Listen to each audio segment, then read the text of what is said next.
Ahoy there, and welcome to Nautical Tales and Nature Trails, recreation in southeastern Connecticut and southern Rhode Island. We've got all kinds of things to talk about in the area because my wife, Bridget Morrissey, she helps a lot of people find their way around the area. She zips back and forth from Old Lyme to Charlestown, zigzags from Mystic to Mashantucket up to Uncasville, all around, and she's doing that on any road but I-95 because she does not like driving on 95, but she knows all the different attractions in the area. And there are so many new people coming into the area, whether they're building submarines, or they're the brave souls that drive the submarines, or students at UConn and Avery Point, Mitchell College, Connecticut College, and those great people over at the United States Coast Guard Academy. And then we've got so many visitors coming into the area, and they don't know about all the attractions that we have. Even the people that live here don't know all the attractions. So we've put together a book about what's going on, and we've got this show going on. And today we have somebody very special coming in. We have Susan Cullen from Stonington. She's the director of economic development over there, and she's got her master's degree. Susan, you've got a master's and a PhD in communities and environmental sciences. Tell us a little bit about yourself. So I have a lot of those pieces of paper, I guess. I am a certified planner. I've been a certified planner for over 20 years. I've worked in public service for 29 years. I have a master's degree in urban and regional planning from the University of Iowa. Go Hawkeyes. And I also have a PhD in environmental engineering, and all of those things have been a great help to me in my work, but also on the volunteer side of my life too, and being able to identify plants or find poisonous things and keep people away from them, so in lots of ways. Well, people are going to notice that we're both wearing the uniform of the Scouts BSA. This is true. This is Troop 9 in Pawcatuck. We're both involved with that. I've been the chaplain there, but Susan is the Scoutmaster. Can you tell us a little bit about how you got into it? I'll say quickly that I'm an Eagle Scout. I am an Eagle Scout. I never say I was an Eagle Scout. And I wanted to give back, and I have a grandson that has been part of the program, and I'll talk about him a little later. But tell us how you got involved with Boy Scouts. So I was a Girl Scout as a child, and Scouting was very important to me and to my family as you know, the whole sort of trail of public service, I guess, started early in terms of that.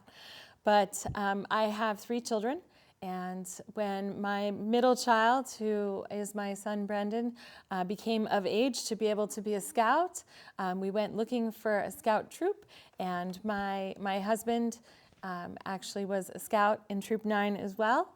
He grew up here, and so then when our younger son came along, he became part of things too. We both became involved with the troop as leaders from the very beginning. We've been there ever since. Both our boys are both, like you said, they're both Eagle Scouts. They're both adults now, so they're no longer with the troop. But we've stayed, and we find this to be, you know, a very important part of our contribution to the community. And you get very attached to the boys. So, you know, as we look at the pictures coming up, there are a lot of good memories for me of the impacts we've been able to make on those Scouts' lives. Well, we do have a video about the activities that Troop 9 goes through. So why don't we run that for everybody?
Now, what we saw at the end there were 5 different flags of troops in the area, and it isn't just Pawcatuck that has scout troops. No, that's true. That's true. We have a large troop in Pawcatuck. There's also a linked troop that has girls and boys in Mystic.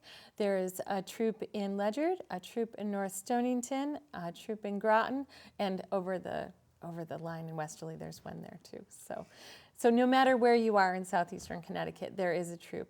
Oh, that's great. by. And the other thing is that there were 5 or 6 different things that we wanted to talk about with all those activities.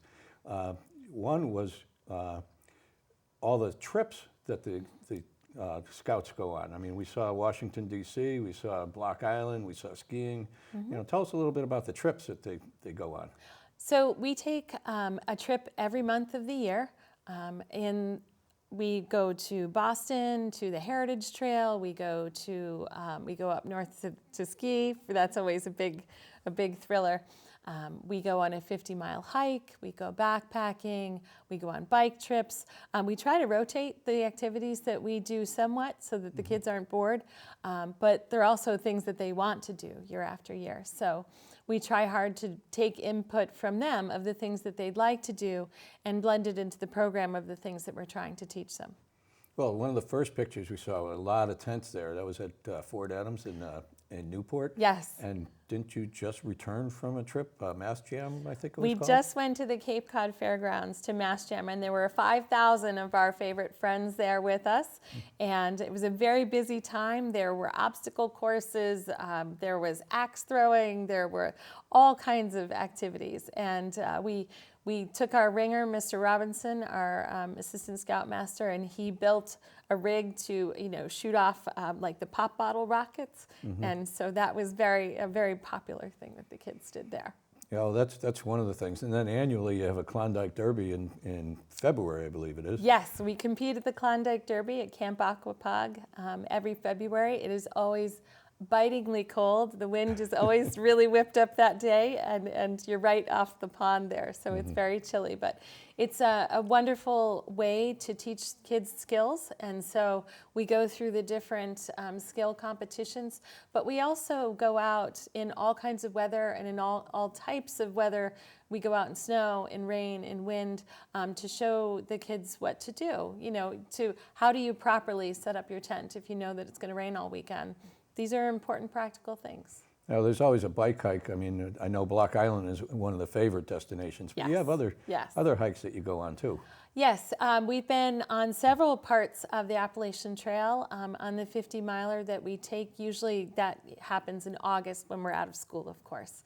But we've been to different parts of That's New York. more than a 2-day event. Yes, that's usually a 5 or 6 day event, depending on how good our legs are. So, but we've been to parts of New York, parts of Vermont to the Long Trail. We've been on part of the Appalachian Trail in Connecticut and in Massachusetts. We've seen black bear. We've seen lots of different animals, and it's always a great time. Great time to show kids how to be self-sufficient. Well, that's great for all those activities, but there are some that are community service minded. You saw the flags, all the troop members holding a flag. They were getting ready to put them at veterans' graves at St. Michael's. Yes. And there was also some digging going on at one of the local places, and a lot of different community service events that you do. We do annually. We put brand new flags on the veterans' grave at the St. Michael's Cemetery, the new cemetery, and the old cemetery. We do occasionally get requests from other cemeteries as well that we're happy to do. We also retire flags. We're one of the few places left in southeastern Connecticut that regularly retires flags and shows the Scouts the appropriate way to do that. So that's a very important part of our mission. We do hours and hours and hours of community service in the community, not just with our Eagle projects. We built the Town Hall Community Garden in Stonington next to the Town Hall. There was a picture of that just played. Yes. And we also built the evacuation routes behind the West Vine Street School. That was another Eagle project. We've also helped with the sensory garden at West Vine Street School. There's a variety of community service projects that we do. We also, if you know Tom McCoy, who's a very famous local celebrity, our cross-country coach at Stonington, there was a dedicated mile run that was built behind the school for him, and that was one of our Eagle Scouts Eagle projects. So it's, you know, it's nice for the kids to go out in the community, give back to the community, but then it really ties them to the things that are locally important to us here. So it's a very nice part of it. Well, Tom said to say hello. We see him about every week because our granddaughter, Bridget, and my granddaughter, Peyton, is running for Stonington Middle School. Lovely. So, you know, and he recognizes me because of the Eagle Scout project that you just mentioned, you know. That's nice. So that's always fun. But there's so many projects that are doing, and one of the bigger ones, it's a food drive.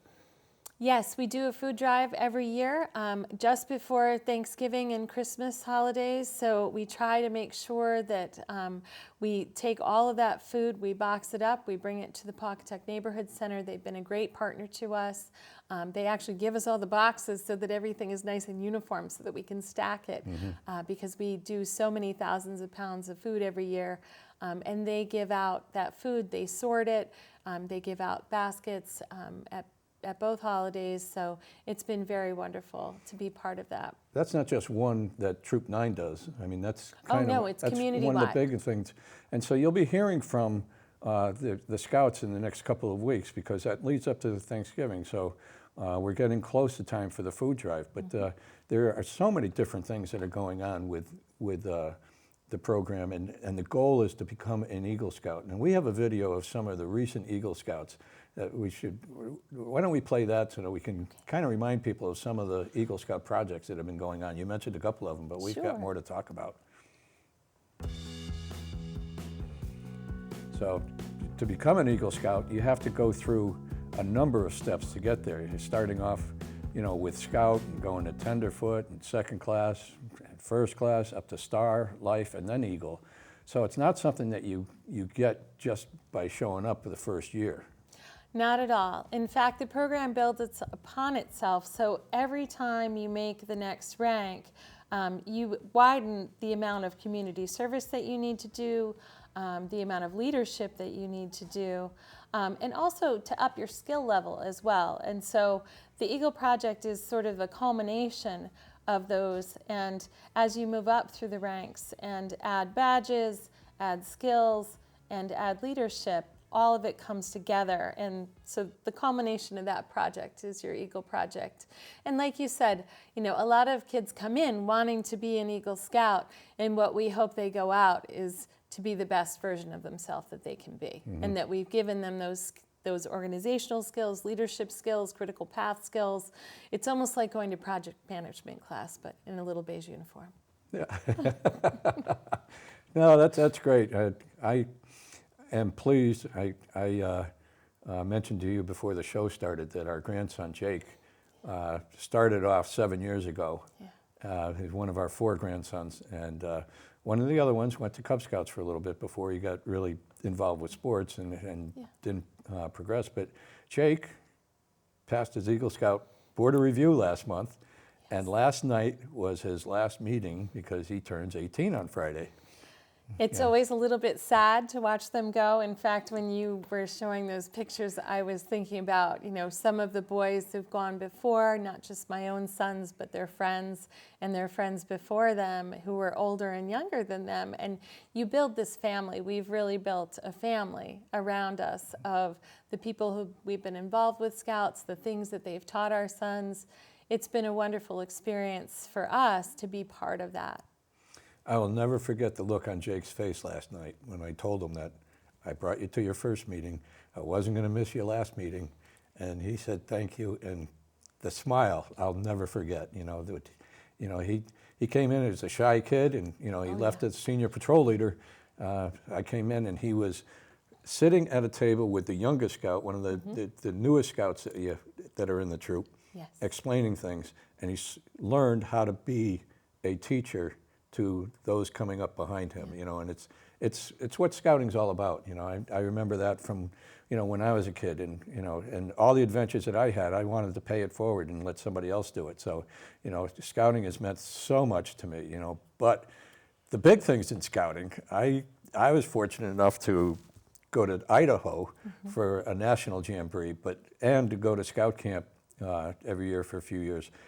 That's the big deal with our scouts, isn't it? Oh boy, it is. So we go to Camp Yagu every year, and this year we were the Troop of the Year at Camp Yagu. We were also the Troop of the Week. We made all the honor patrols, and your grandson, who was the senior patrol leader, boy, he gave it his all. Oh my goodness. Every night he went to bed so tired. They participated in a canoe race where they accidentally caught a fish.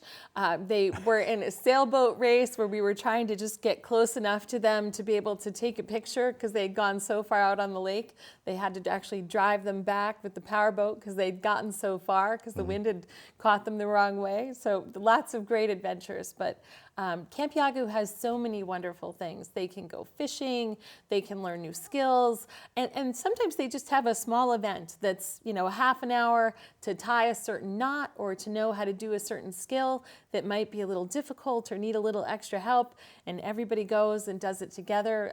They have all kinds of tournaments. Even in the Scoutmaster side, they have tournaments. They have horseshoes, and you play cornhole, and at the end of the week, you know, they crown the Scoutmaster of the Week who's won all of the tournaments, and so it's quite fun to be there. Your predecessor was in on the belly flop competition, wasn't he? Oh, I got myself pretty good this year. Oh, you got yourself too? On that one, I did too. We actually had a long line of Scoutmasters this year, and we fell like dominoes, and it was all staged and planned, of course, in advance. But it was a great deal of fun, and you get to know the people there year after year that camp on the sites near you, and people help each other. Or some of the troops come from quite far away, and so they need to borrow equipment or need help because they can't bring things, you know, up by airplane or by train that you might need there at Yagu. So because we still have the Keegan cabin, we're often allowed to, you know, help people in that way, whereas others don't have that advantage. So we are really appreciative of that. Well, explain the Keegan cabin a little bit. So the Keegan cabin, which is named for Charles Keegan, one of Troop 9's very long-time Scoutmasters. In fact, he was there for he was the Scoutmaster for 34 years. So an amazing, amazing person who involved so many people over his lifetime. And just coincidentally, my husband was actually one of his last scouts before he stopped being the Scoutmaster of Troop 9. Well, I think Charlie is leading the troop in the video that we've got coming up about Camp Yagu. So let's run that video.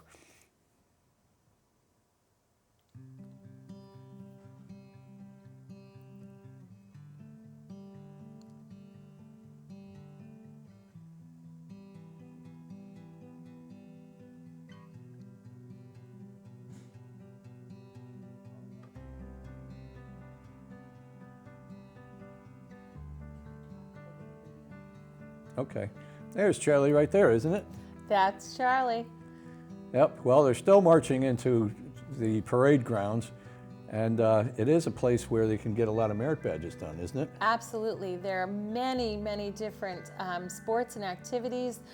There are climbing walls. You can learn to swim or to snorkel. They also have the BSA lifeguard patch that can be earned at Yagu. This is the shotgun range where you can learn to shoot skeet. They have ATVs, and they've built brand new trails for them. You can learn to shoot a bow. There's lots of time out on Yagu Pond with swimming, kayaking, canoeing, fishing, and we sleep in these outdoor tents. And this is the dress parade that happens at the end of every year. It's convenient that Yagu is only 20 minutes away from Pawcatuck. Troop 9 is the only Connecticut troop in Narragansett Council, isn't it? Yes, that's true. And we always laugh a little bit when we point to the patches for Narragansett Council that say Rhode Island, Massachusetts, and Connecticut. We always point to the CT and say we're the Connecticut. So it really has to do with an old zip code problem. No, there's so many things to do at camp, and we saw a few of them, and you started to mention some of them. You know, what seems to be the thing that attracts most of the scouts? I think it's exciting for them to be away for a week. You know, most scouts, you know, they've spent a Saturday night at a grandparent's house or an aunt or an uncle, but to have a full week of having your own direction, your own plan, your own schedule, and we actually work with them to make their schedules about what they're going to do and how they're going to plan their week, what they're going to try to accomplish, and they have to actually fit it together in the schedule, which is a skill that you don't really think about. You know, up until that point, you know, had Jake ever done that before, where he'd had to actually plan for a whole week of what clothes was he going to bring? I mean, you always bring your uniform, but you have to bring your swimsuit, you have to bring other things. But some of those things go back to planning what you're going to do during that week. So in the weeks leading up to camp, we talk about what they're going to pack, what they're going to bring. And there's limited space, so you can only bring so much. So they each have a camp box that they bring.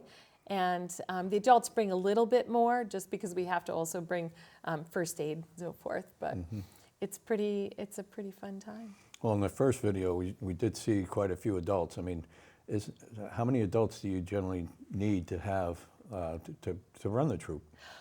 We generally have between 15 and 20 adults in the troop at any one time. And we typically take 5 to camp because you always want to have enough people inside of camp, outside of camp. You also want to know that if something goes wrong, like if you had a medical emergency, we had a medical emergency once with one of our leaders who had hurt themselves. And you had to have people to stay with the scouts, people to take the leader to the medical tent. There's a paramedic shack. I think it's really kind of a shack that's there. But they do take very good care of people. And that way we were able to take care of the emergency that did rise to that level because the person had hurt themselves and still be able to, you know, take care of all of our responsibilities with our scouts. So. Well, take us through a day at camp from Reveille to TAPS. Okay. You know? So Reveille goes off at about 7 a.m. in the morning, and they're given time to get up, straighten their bunks. We do have an inspection after breakfast, so they have to clean up and do chores. They take by patrols, which are little groups of the scouts. You know, they clean the bathroom, they sweep out their tents, they make sure that the tent, you know, the community parts of our tenting site are clean and tidy and things put away. And we go off to breakfast, we march into breakfast. There are lots of songs and chants and cheers at the dining hall. They eat breakfast. Then there's a section of time where they do an inspection of all of our gear and all of our things. And part of the honor patrol and honor troop that I talked about had to do with how well we did on those inspections. Then they go off to classes for different merit badges for fishing or swimming or whatever they're working on. Then we have lunch. They go off to a second set of classes. We have dinner. They actually can go to additional things after dinner. But throughout the day, there are these little tournaments that go on. Like I said there were horseshoes and cornhole. And the SPLs go to these special Cracker Barrel snacks that they get to have.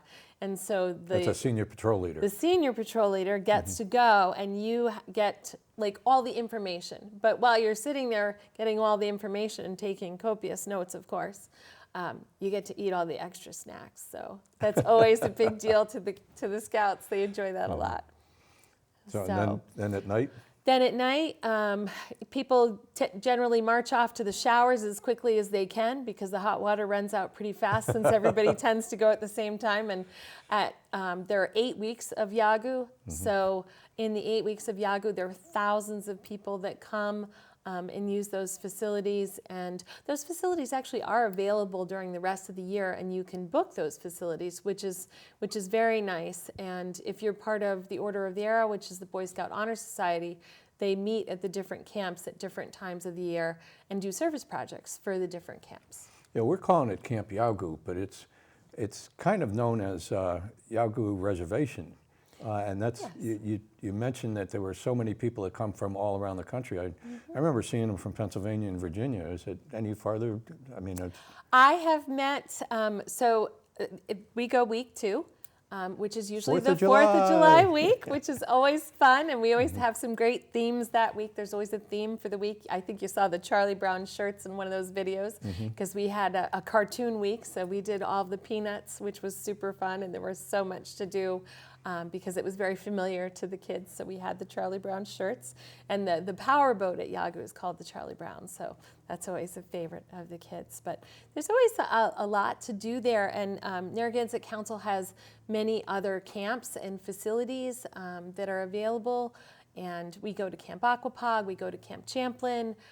So there are other places and things that you get to do because of that, that broad reach of the Narragansett Council. We also work with other councils. The Mayflower Council put on the Mass Jam, which was that jamboree that we just went to up in Cape Cod. So we do occasionally, go to sort of regional events with other groups. So that's fun too. Boys really enjoy that. well, why don't we tell people where they can join Troop 9 Okay, specifically? so that sounds good. So you can go on our Instagram page to Troop 9 Pawcatuck, to the Facebook page, Group Troop 9 Pawcatuck. Also to email, it's troop9pawcatuckct@gmail.com.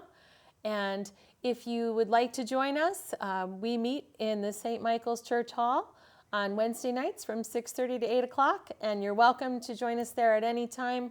And if you're curious just about what we're doing there at Scouts, you're welcome to come as well and talk to us about what we're doing that month or what our activities are. We'd be happy to have you. Yeah, I've got my 100-year patch for St. Michael's. It's been taking care of sponsoring the troops since 1920, so many, many Scouts have come through. Well, Yes. well, Susan, thank you so much for coming and telling us about Troop 9 in Pawcatuck and some of the neighboring troops.